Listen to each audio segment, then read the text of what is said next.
शब्द। इस बार सिंपल सा क्वेश्चन पूछा गया, ठीक है, कि डॉक्टर भीमराव अंबेडकर जी ने कौन सा वर्ड प्रेफर किया था, फेडरल प्रेफर किया था कि यूनियन ऑफ स्टेट्स। भाई यूनियन यूनियन यूनियन, हर बार उन्होंने यूनियन को प्रेफर किया। उन्होंने बोला कि ये मेयर एग्रीमेंट नहीं है, ना ही ये सेंटर का मेयर अपेंडिसेस है। समझ में आया? ये क्या है? यूनियन है, हमारा एग्रीमेंट का नतीजा नहीं है। आगे देखते हैं एग्रीमेंट क्या होता है। देखो, तो इसमें दो नाम बता दिए गए, एक तो इंडिया और भारत। दूसरा इसका क्लॉज कहता है कि स्पेसिफाइड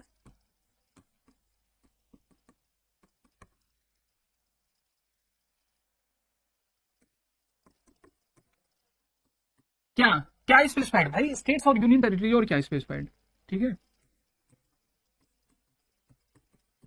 स्टेट्स हैं, यूटीज होंगी, स्पेसिफाइड होंगी कहां बताओ? फर्स्ट शेड्यूल में। तो इस बात का ध्यान रखना, फर्स्ट शेड्यूल में स्पेसिफाइड होंगे। थर्ड बताता है, थर्ड में 3 पॉइंट बताता है। एक तो स्टेट्स के बारे में, ठीक है, दूसरा यूनियन टेरिटरी के बारे में, ठीक है, यूटीज। तीसरा क्या बोलता है कि फ्यूचर में, मतलब कि जो यूनियन टेरिटरी, मतलब कि जो इंडिया की टेरिटरी है, territory of India shall consist of, जो भारत की टेरिटरी है, ठीक है, territory of India, union territory से कंफ्यूज मत होना, अभी तुरंत मैं बताता हूं कैसे, ठीक है। तो the territory of India shall consist of क्या, एक तो स्टेट्स रहेंगे, दूसरा यूनियन टेरिटरीज रहेगी, और एक चीज रहेगी क्या, कि मतलब एनी पार्ट चाहे वो स्टेट्स हो, ठीक है, स्टेट्स, यहाँ पे पार्ट्स लिख लो, स्टेट्स की जगह parts that shall be acquired in future, मतलब भारत में, ठीक है। ये ना मैं आपको सही बता रहा हूँ, ये जो पहला पार्ट है ना इंडिया का, भारतीय संविधान का जो पहला पार्ट है ना, ये जो इंडियंस हैं उनको बड़ी खुशी देता होगा, और बाकी जितनी भी कंट्री है ना सबको बड़ा दुख देता होगा। क्यों देता होगा आप खुद ही समझ लेना, बोलूंगा नहीं, बोल दिया ना तो कंट्रोवर्सी हो जाएगी, ठीक है। सुनो ध्यान से, क्या हो गया, ठीक है।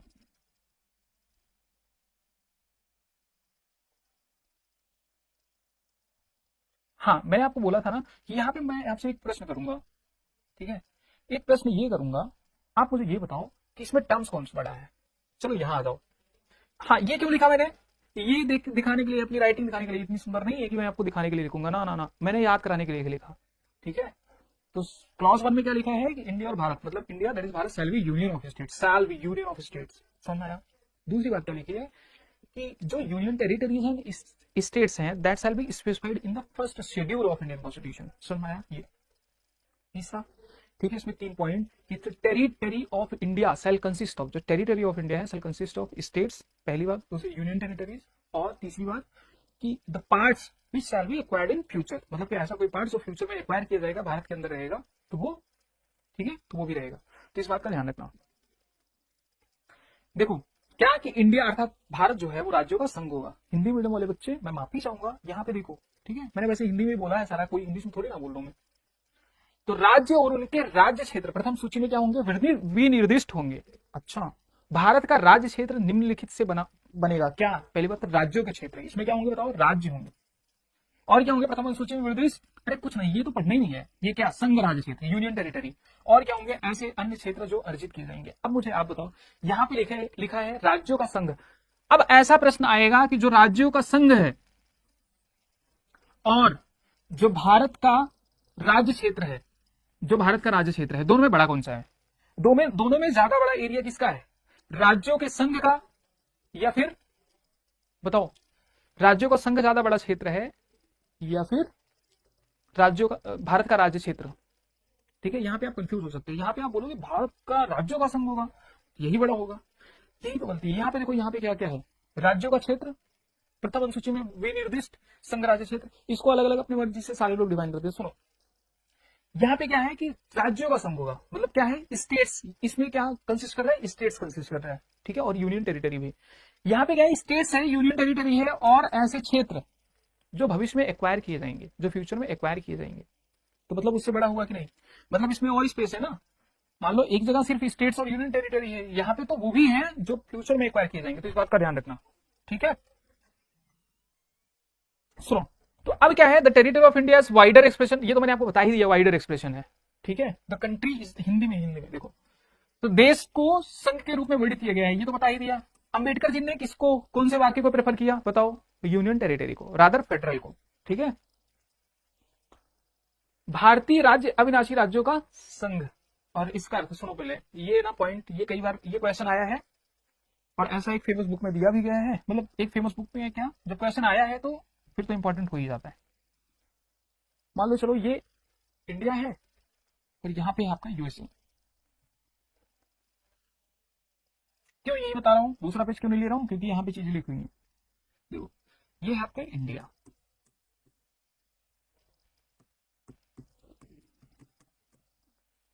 ये क्या है बताओ, ये यूएसए है, इस बात का ध्यान रखना। हाँ सुनो, दूसरी बात ये ध्यान रखना, मान लो ये इंडिया है, अब इसमें बहुत सारे राज्य हैं।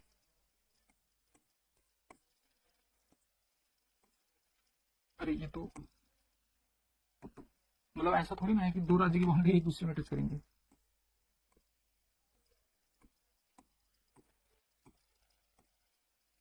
ठीक है, और ये आपका यूएसए है।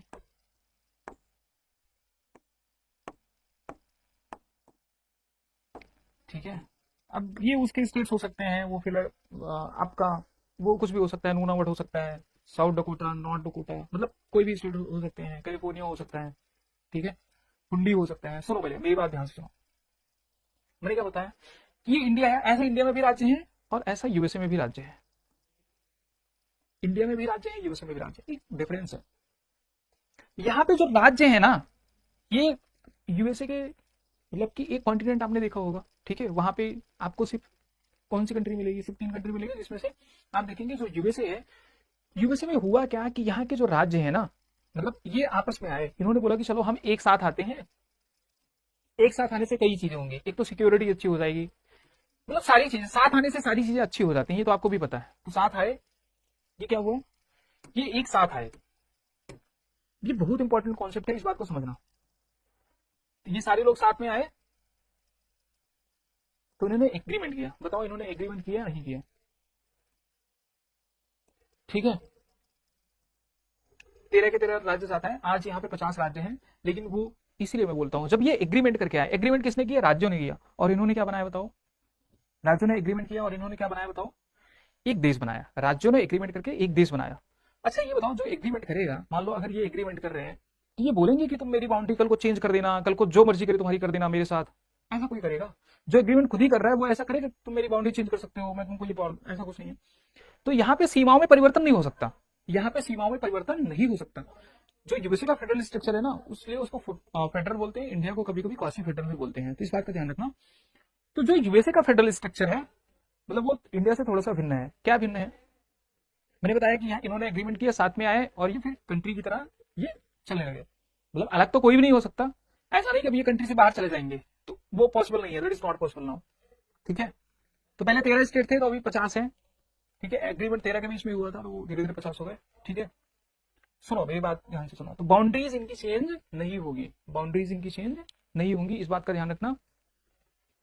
तो इसलिए इसको बोला जाता है कि indestructible union of indestructible state, मतलब इनडिस्ट्रक्टेबल मतलब इसको अविनाशी है, मतलब अविनाशी राज्यों का अविनाशी संघ। संघ क्या बोलते हैं, सेंटर को संघ बोलते हैं, तो अविनाशी राज्यों का अविनाशी संघ। इंडिया का केस दूसरा है, इंडिया ऐसा कोई स्टेट वगैरह नहीं बोले कि एक काम करो हम चलो समझौता करते हैं और फिर उसके बाद हम एक देश बनाएंगे, नहीं। इंडिया पहले ही देश था भाई, हमने कुछ नहीं किया। हमने क्या किया है, मतलब कुछ तो पार्ट जहां पे आप कुछ नहीं देख रहे हो वहां पे समझ लो यूनियन टेरिटरी है, मतलब वो सेंटर का ही पार्ट है। तो हमने तो खुद ही इनको बोला कि चलो तुमको एक राज्य बनाते हैं, अभी बताएंगे अभी। ठीक है, किस तरीके से स्टेट रीऑर्गेनाइजेशन कमीशन गठित हुए, ठीक है, बिल आया और स्टेट्स फॉर्म हुए, एक एक स्टेट बताएंगे, याद हो जाएगा, मैं बता रहा हूँ आपको, एक एक स्टेट याद हो जाएगा आपको कि किस तरीके से फॉर्म हुआ। ठीक है, मेरी बात ध्यान से सुनो। तो हम मतलब यहाँ पे तो इंडिया ने इनको बनाया, इंडिया ने बनाया कि चलो तुमको ठीक है कन्वीनियंस के हिसाब से बना देते हैं। ठीक है, मतलब language can be one criteria, but language के ही आधार पे नहीं, एडमिनिस्ट्रेटिव कन्वीनियंस के आधार पे बना देते हैं। बताओ जब इंडिया ने ही बनाया है तो बताओ इनकी बाउंड्री किसने डिसाइड की है, इंडिया ने डिसाइड की है। जब इनकी बाउंड्री इंडिया ने डिसाइड की है तो बाउंड्री चेंज भी तो इंडिया कर सकती है कि नहीं? तो इंडिया इनकी बाउंड्री चेंज कर सकती है, तो इसका मतलब इंडिया को क्या बोला जाता है बताओ? इनडेस्ट्रक्टेबल यूनियन ऑफ, मतलब अविनाशी संघ क्या है, अविनाशी है, भारत तो अलग नहीं हो सकता। भारत की सीमा चेंज नहीं की जाएगी, लेकिन indestructible union of destructible state, यहाँ पे राज्यों की सीमाओं को परिवर्तित किया जा सकता है, बस इतना ध्यान रखना। तो अगर ऐसा आ जाए, ऐसा स्टेटमेंट आ जाए एग्जाम में, तो इस बात का ध्यान रखना। तो भारतीय राज्यों को अविनाशी राज्य का मतलब, राज्य कैसा है? अविनाशी। राज्य मतलब इंडिया, अविनाशी राज्य का। हाँ ये गलत हो गया, देखो ध्यान से देखो, सुनो। भारतीय राज्यों को क्या बोला गया है बताओ? भारतीय राज्य को मतलब भारत को अविनाशी, अविनाशी नहीं विनाशी राज्यों का। यहाँ पे विनाश किसका हो रहा है? मतलब किसकी बाउंड्री चेंज की जा सकती है? तो विनाश मतलब बाउंड्री किसकी चेंज की जा सकती है? राज्य की, ठीक है। और यहाँ पे अविनाशी, ये अविनाशी है, इस बात का ध्यान रखना, ठीक है। हाँ अच्छा हुआ, तो तुम्हें जो मैं पढ़ा रहा हूँ बस उस पर फोकस करना है। तो ये क्या है? अविनाशी संघ है, इस बात का ध्यान रखना। तो क्या बोलते हैं इसको? विनाशी राज्यों का अविनाशी संघ है। राज्यों का विनाश किया जा सकता है, मतलब राज्यों की सीमाओं में परिवर्तन किया जा सकता है, लेकिन जो संघ है उसकी सीमाओं में परिवर्तन नहीं किया जा सकता, इस बात का ध्यान रखना। ये भारत के बारे में कहा गया है, लेकिन यूएसए के बारे में दोनों ही चीजें अविनाशी होंगी। मतलब यूएसए क्या होगा? अगर मैं अमेरिका की बात करूं तो जो यूएसए है, ठीक है, दैट इज अविनाशी राज्यों का अविनाशी संघ, मतलब उसमें कुछ भी परिवर्तन नहीं होगा, ना राज्य की सीमाएं परिवर्तित होंगी ना ही संघ की, इस बात का ध्यान रखना, ठीक है। तो चलो आगे बढ़ते हैं। अब देखो एकदम सिंपल है, मैं लिख के इसलिए बताया आपको ताकि आपको याद हो जाए, ठीक है। अब यहाँ पे देखो, यहाँ पे भी लिख देता हूँ, कुछ नहीं है इसमें, तो कुछ है ही नहीं इसमें। आर्टिकल 2 ये कहता है, ठीक है, आर्टिकल 2 एकदम सिंपल सा, ये कहता है कि पार्लियामेंट, कौन? पार्लियामेंट, ठीक है। जो पार्लियामेंट है दैट इज पे बाय लॉ क्या? इस्टेब्लिश, एक तो एडमिट कर सकता है, मतलब कोई भारत में आना चाहे तो हम उसका स्वागत करते हैं, आओ, ठीक है, तो हमारा पार्लियामेंट उसका स्वागत करेगा कि आओ, और इस्टेब्लिश कर सकता है। इस्टेब्लिश का मतलब आप समझ ही गए होंगे, मैं ना बताऊं तो अच्छा है, ठीक है। किसी ने बदमाशी की हमारे साथ तो हम भी बदमाशी कर सकते हैं, और फिर इस्टेब्लिश कर सकते हैं कोई नया राज्य, ठीक है। तो एडमिट कर सकते हैं, कोई आना चाहे तो हम उसको स्वीकार कर सकते हैं, लेकिन ऐसा कैसे होगा? पार्लियामेंट कानून द्वारा इसको क्या कर देगा? स्वीकार कर सकता है। पार्लियामेंट मे बाय लॉ, ठीक है, पार्लियामेंट मे बाय लॉ क्या? एडमिट और establish new states. New states मतलब इस बात का ध्यान रखना, आर्टिकल 2 में भारत की 1 इंच भूमि से भी मतलब नहीं है किसी का, ठीक है। मतलब ये वो राज्य नहीं है भारत में ऑलरेडी है और नया स्टेट बना दे, नहीं, ऐसा नहीं है। वो हम आर्टिकल 3 में देखेंगे। इसमें क्या है कि जो भारत का पार्ट नहीं है, जो भारत का पार्ट नहीं है मतलब आउटसाइड इंडिया है, वो अगर भारत उसको एक्सेप्ट करना चाहिए या स्टेब्लिश करना चाहे तो कर सकता है, ठीक है। सुनाया, तो ये बात आपको समझ में आ ही गया होगा कि सीज क्या? एडमिशन और establishment of new states, parliament पे बाय लॉ एडमिट इनटू क्या? यूनियन, मतलब ये तो वही कहानी है जो मैंने आपको बताई है, ठीक है। यूनियन में एडमिट कर सकते हैं या फिर स्टेब्लिश कर सकता है, जिस भी तरीके से इट थिंग्स फिट।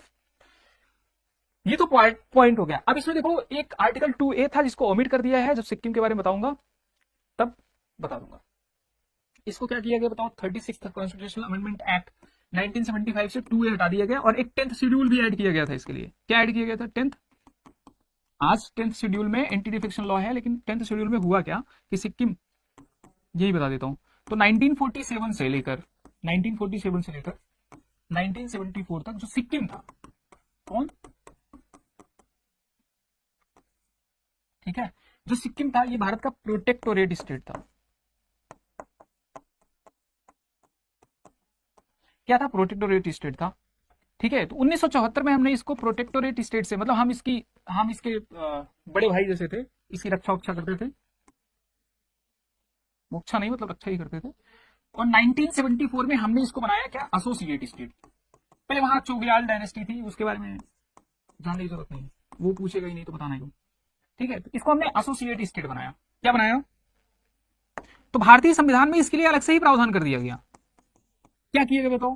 कराया गया, और बाकी उन्होंने अपना विल प्रस्तुत किया, तो फिर हमने क्या कर दिया? उनको एक्सेप्ट कर लिया। तो 1975 में ही, ठीक है,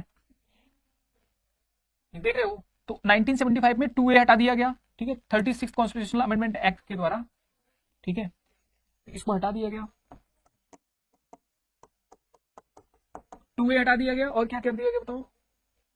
ठीक है, 2A हटा दिया गया, और 10th शेड्यूल हटा दिया गया, और ऐड कर दिया गया, ठीक है। तो ये एकदम सिंपल है। 1947 से, ये 47 को उल्टा कर दूंगा 74 बन जाएगा। तो 74 तक ये सिक्किम क्या था? प्रोटेक्टोरेट स्टेट था। 74 में एसोसिएट स्टेट बना, और 1975 में इसको क्या बना दिया गया बताओ? ठीक है, 36 कॉन्स्टिट्यूशनल अमेंडमेंट एक्ट से इसको पूरा राज्य बना दिया गया, पूर्ण राज्य का दर्जा दे दिया गया, मतलब भारत में इसको मिला दिया गया, समाहित कर दिया गया। तो बताओ इसको 2A में ही क्यों ऐड किया गया, 3A में क्यों नहीं ऐड किया गया? क्योंकि 3 जो है वो भारत में जो राज्य है ना उन्हीं से संबंधित है। अब इसमें 5 चीजें बताई गई हैं, ये भी लिख रहा हूं इसलिए कि ताकि आपको याद हो जाए। यहाँ पे हो सकता है स्पेशली हिंदी मीडियम वाले बच्चे या इंग्लिश मीडियम वाले बच्चे मतलब थोड़ा सा मतलब उनको कुछ इश्यू है। तो अब देखो आर्टिकल 3 जो है, आर्टिकल 3 जो है ठीक है 3, वो कुछ बातें कहता है। कौन सी बातें कहता है बताओ? वो भारतीय राज्यों के बारे में बातें करता है। भारतीय राज्यों के बारे में किस तरीके से, सुनो पहले क्या क्या कर सकते हैं। ये तो नया स्टेट बना सकते हैं, नया राज्य बनाएंगे, तो पहली बात ये कह दी। नया राज्य कैसे बनाएंगे वो उसी में कह दिया। नया राज्य कैसे बनेगा बताओ? नया राज्य क्या क्या कंडीशन में बन सकता है, मतलब भारत के अंदर जो राज्य है उसमें नया राज्य क्या बन सकता है? मान लो दो स्टेट्स के पार्ट्स को मिला दिया तब बन गया। एक स्टेट का थोड़ा सा पार्ट ले लिया, एक यूनियन टेरिटरी का थोड़ा सा पार्ट ले लिया, तब बन गया। ठीक है, तो मतलब किसी भी कंडीशन में जो स्टेट्स फॉर्म कर सकते हैं। मान लो कि 2 स्टेट्स के पार्ट ले लिए, एक यूनियन टेरिटरी पार्ट ले लिए, तो बन सकता है। ठीक है, तो ये समझो। तो इसमें क्या है कि form a new state by separation of territory from any state और बाय यूनाइटिंग 2 और मोर स्टेट्स, मतलब अलग करके बना सकते हैं, या मान लो 2 स्टेट को एक ही करके बना दिया, तो ठीक है। तो ये तो यहां पे क्या है, पहला पॉइंट क्या है, form a new state, it can form a new state, ये ध्यान दो। दूसरा बी, सुनो, तो यहां पे ये फॉर्म कर सकता है। दूसरा, अब इसमें देखो ये एकदम 4 पॉइंट एकदम सिंपल है, कुछ करना ही नहीं है। इसमें है कि इंक्रीज द एरिया, पहला क्या कर सकता है, किसी राज्य का क्षेत्र बढ़ा सकता है, इंक्रीज एरिया। और क्या कर सकता है बताओ, डिक्रीज एरिया इंक्रीज कर सकता है, तो डिक्रीज भी कर सकता है, डिमिनिश लिख सकते हो, कोई दिक्कत नहीं। तो डिमिनिश कर सकता है क्या, एरिया। ठीक है, तीसरा पॉइंट क्या है, अल्टर द बाउंड्री, मतलब इसकी बाउंड्री चेंज कर सकता है। अब एरिया और बाउंड्री में डिफरेंस होता है। ठीक है, तो अल्टर द बाउंड्री,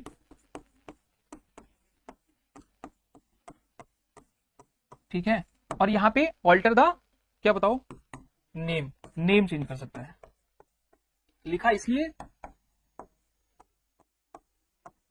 ये आर्टिकल 3, आर्टिकल 4, आर्टिकल 1, 2, 3, 4 सिर्फ यही नहीं, जितना पढ़ाऊंगा ना एक एक आर्टिकल याद हो जाएगा, मैं आपको बता रहा हूं। तो ये ठीक है, ये 5 चीजें हैं। ठीक है, आर्टिकल 3 में। लेकिन आर्टिकल 4 और सिंपल है, कुछ है ही नहीं आर्टिकल 4 में। आर्टिकल 4 कहता है, क्या कहता है बताओ? आर्टिकल 4 कह ही नहीं रहा है, देखो सुनो कहेगा। आर्टिकल 4 ये कहता है, कुछ नहीं कहता है। मान लो ये आर्टिकल 4 है। अच्छा सुनो, आर्टिकल 3 में भी यही लिखा गया है कि पार्लियामेंट मे बाई लॉ, ठीक है, मे बाई लॉ क्या, फॉर्म अ न्यू स्टेट। ठीक है, फिर उसके बाद increase the area of any state, decrease the area of any state. ठीक है, ऑल्टर द बाउंड्री और alter the name of any state. कौन करेगा? पार्लियामेंट करेगा। सुनो आर्टिकल 4 क्या कहता है? आर्टिकल 4 कुछ नहीं कहता है, कह ही नहीं पाता है, नहीं कहता तो है। ठीक है, सुनो पहले। आर्टिकल 4 ये कहता है कि अमेंडमेंट,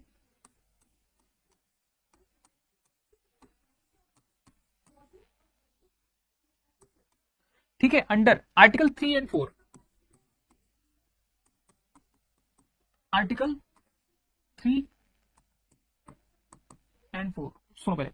तो आर्टिकल 3, सॉरी क्यों गलत कर रहा हूं मैं, 2 and 3, मतलब अमेंडमेंट तो 2 and 3 में होगा ना, तो 4 तो ये बेचारा खुद ही है। तो जो अमेंडमेंट होगा आर्टिकल 2 और 3 में, जो भी अमेंडमेंट होगा ये आर्टिकल 368 के अंदर नहीं आएगा। इसको आर्टिकल 368 के अंदर ये अमेंडमेंट नहीं आएगा। ठीक है, तो अमेंडमेंट मतलब ऐसा कोई संशोधन, मतलब पार्ट 1 में अगर संशोधन होता है आर्टिकल 2 और 3 में, तो ये बताओ ये आर्टिकल 368 के अंदर आएगा? नहीं आएगा। वही बता रहा है बस, और कुछ नहीं कह रहा। 368 क्या होगा, थोड़ी देर पहले थोड़ा सा डिस्कस किया था, अभी नहीं करूंगा, अभी देखो। ठीक है, तो ये होगा। लेकिन अब अमेंडमेंट होगा कैसे? तो अब ये प्रक्रिया समझो, मतलब पार्लियामेंट अमेंड करेगी, तो अमेंडमेंट करेगी कैसे? सुनो, यहां तक उम्मीद है कि सबको समझ में आया होगा। किसी को भी डाउट होगा तो कमेंट में, ठीक है, अपना डाउट पूछ सकते हो।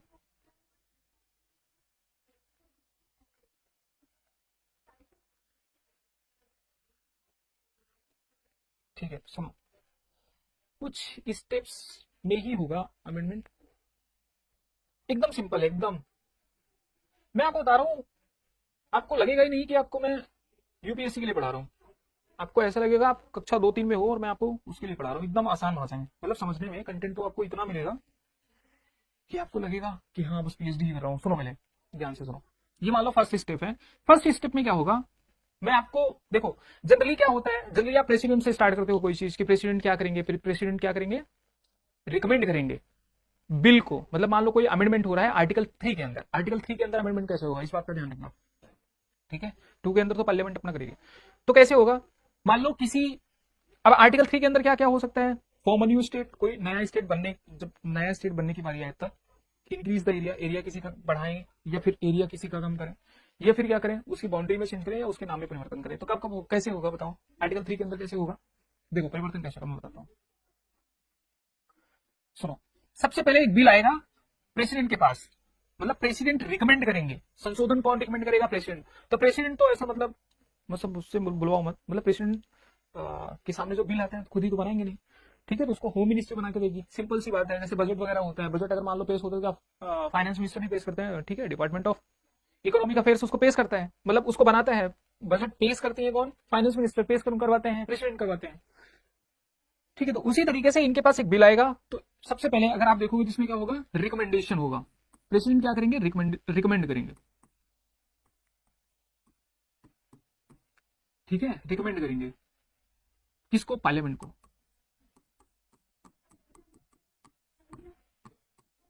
कि हम संशोधन कर रहे हैं, ठीक है, इनके पास बिल फ्रेम हो गया है, संशोधन कर रहे हैं। लेकिन आप मुझे ये बताओ, जब ये रिकमेंड करेंगे ना, तो पहले ये क्या करेंगे, बिल को भेजेंगे किसके पास, बिल फ्रेम हो गया इनके पास आ गया, ठीक है, तो ये किसको भेजेंगे, स्टेट लेजिस्लेचर को, किसको भेजेंगे बताओ, स्टेट लेजिस्लेचर। अब स्टेट लेजिस्लेचर बोलोगे कौन सी बीमारी हो गई, सुनो पहले मेरी बात ध्यान से सुनो, मैंने बोला कि भारत में पार्लियामेंट्री सिस्टम सेंट्रल लेवल पे भी है, स्टेट लेवल पे भी है, सुनाया सुनाई तो नहीं रहा होगा, तो सेंट्रल लेवल पे भी है, स्टेट लेवल पे भी है।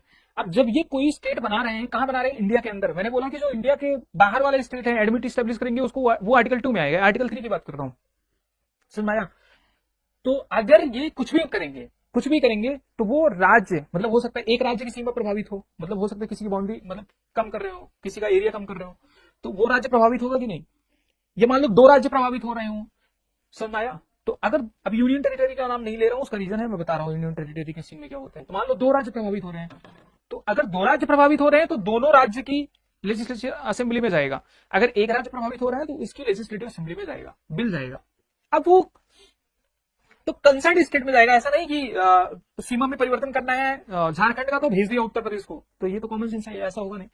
तो कंसर्न लेजिस्लेचर में जाएगा, और ऐसा भी नहीं कि सारी लेजिस्लेचर में जाएगा, जिसको मतलब जो अफेक्ट हो रहा हो उसी की लेजिस्लेचर में जाएगा, समझ में आया। अब लेजिस्लेचर के पास 2 ऑप्शन है, या तो ये क्या कर दें, बिल को क्या कर दें, या तो ये एक्सेप्ट करेंगे, या फिर ये क्या करेंगे बताओ, रिजेक्ट करेंगे,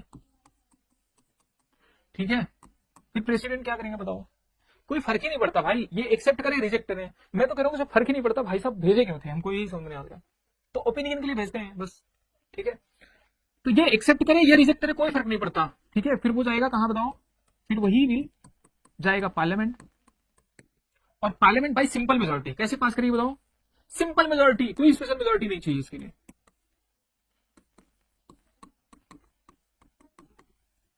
सुनाया, बिल्कुल सिंपल मेजोरिटी से उसको क्या कर सकती हैं बताओ, पास करेगी।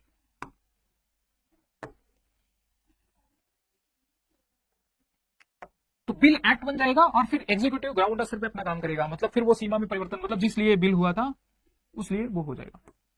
पास होने के बाद फिर तो बस काम बचता है करने को, तो एग्जीक्यूटिव अपना काम करेगी, ठीक है। ये नहीं कि पास हो गया तो अब क्या होगा, समझ में आया।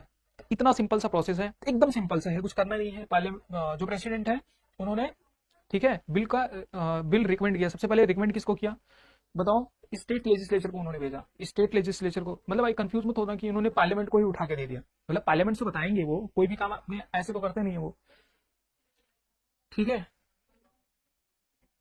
यहाँ पे लिख दूं प्रेसिडेंट ऑफ इंडिया, मैं, मेरे बच्चे जानते होंगे प्रेसिडेंट ऑफ इंडिया ऐसे लिखता हूँ, तो इस बात का ध्यान रखना। तो president of India state legislature के पास गया, वो चाहे एक्सेप्ट करे रिजेक्ट करे कोई फर्क नहीं पड़ता, ठीक है।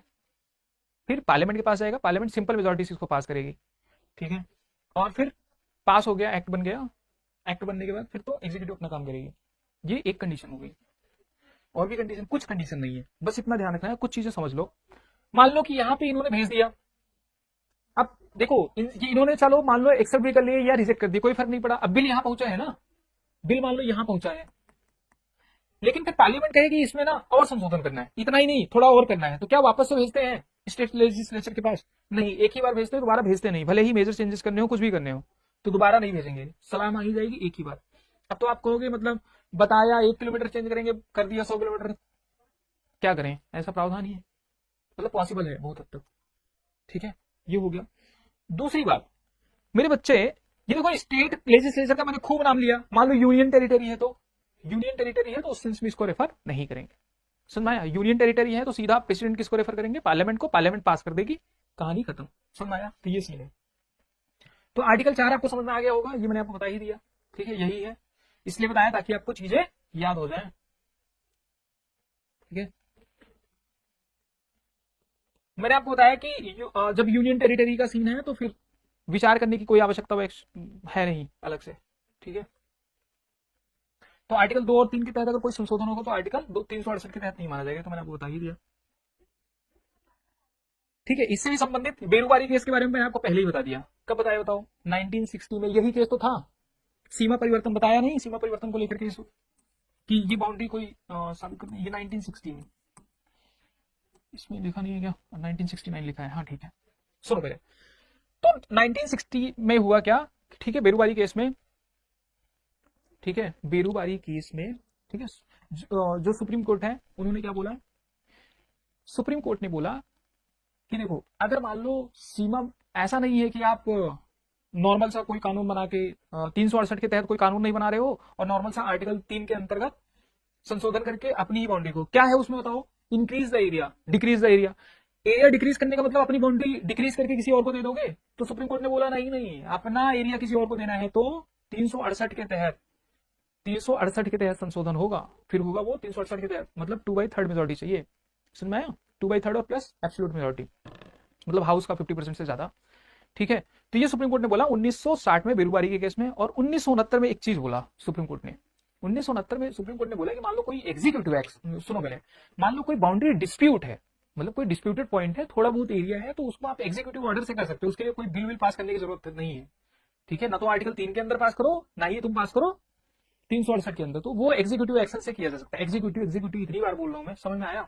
एग्जीक्यूटिव का मतलब कुछ नहीं होता, जो काम करते हैं उसको एग्जीक्यूटिव बोलते हैं, उसको कार्यपालिका बोलते हैं। समझ में आया, जो कानून बनाया उसको विधायिका बोलते हैं, कानून बना रहा है, वो आके ग्राउंड स्तर पे काम नहीं कर रहा है। भारत में तुम कंफ्यूज हो जाओगे कि मंत्री जो होते हैं वो कानून बनाते, काम कैसे करते हैं, मतलब ओवरलैप करता है। जब पढ़ाऊंगा पार्लियामेंट समझ में आएगा कि मतलब जो काउंसिल ऑफ मिनिस्टर्स होता है, आप देखो काउंसिल ऑफ मिनिस्टर्स कानून भी बना रहे हैं और कार्य भी कर रहे हैं। ठीक है, कार्यपालिका का हेड भले प्रेसिडेंट होते हैं, कार्यपालिका के वो, ठीक है, मतलब सदस्य होते हैं, मेंबर होते हैं, कार्य करते रहते हैं। तो 100th कॉन्स्टिट्यूशनल अमेंडमेंट एक्ट आपको पता ही होगा। ठीक है, 100th कॉन्स्टिट्यूशनल अमेंडमेंट एक्ट किया गया, जिसके द्वारा जो बांग्लादेश की कुछ सीमाएं, मतलब कुछ क्षेत्र भारत को सौंपे गए, भारत के कुछ क्षेत्र बांग्लादेश को सौंपे गए। ठीक है, तो ये है बस, इससे ज्यादा कुछ है नहीं। ठीक है, अब मेन क्या पढ़ाना है आपको, मेन पढ़ाना है, ये तो मैं आपको बता ही दिया कि 368 के तहत नहीं आएगा, आर्टिकल 2 और 3 में जो कानून अनुच्छेद होगा वो आएगा नहीं। सुनो, सबसे इंपॉर्टेंट बात यह है कि अब आपको पढ़ाना है कि स्टेट का रीऑर्गेनाइजेशन मतलब किस तरीके से होगा। ठीक है, सुनो, कुछ चीजें सुनो ध्यान से।